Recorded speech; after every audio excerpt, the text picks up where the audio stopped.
PFA chief executive Gordon Taylor fired back at Greg Clarke on Wednesday. Professional Footballers Association chief executive Gordon Taylor has hit back at Football Association chairman Greg Clarke's claim the union is letting down survivors of abuse, saying it was a diversionary tactic. Clarke made the allegation during an astonishing exchange with MPs on the Digital, Culture, Media and Sport Committee on Wednesday. He was appearing before the committee with 3 other senior FA officials to answer questions about the governing body's handling of issues involving former England women manager Mark Sampson. Clarke was asked by MPs on the panel to explain a curt email he sent to the PFA last November when the union wrote to him and 3 other FA executives with details of allegations made by England striker Ony Aluko against Sampson. The PFA document explained Aluko's case, providing what it called incontrovertible evidence that an internal FA review into her complaint was a sham, and accused the governing body of sabotaging Aluko's long England career to protect Sampson. Clarke replied by asking the sender, "I've no idea why you are sending me this.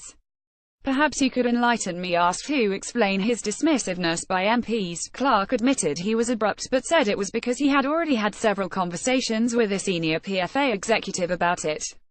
He said the PFA was inadvertently destroying his ability to ensure good governance at the FA by dragging him into a matter for FA executives. But having said he respected the PFA's work, Clarke said he would not take any lessons on governance from an organisation that pays its chief executive as much as the PFA does, while not providing funding for counselling for survivors of football's child sex abuse scandal.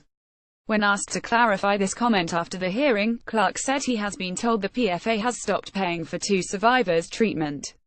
Taylor said it's false and untrue to say we turned an abused player away is wrong. We've never turned anybody away, whether with problems of abuse, gambling or addiction. It might have been said in Parliament, but it's blatantly untrue. Why on earth couldn't he raise it with me? It's classic diversionary tactics.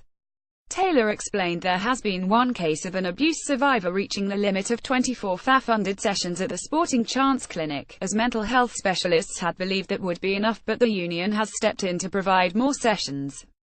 At the PFA's Mental Health and Wellbeing Conference last week, Sporting Chance boss Colin Bland said the union was paying for 75 survivors to receive counselling.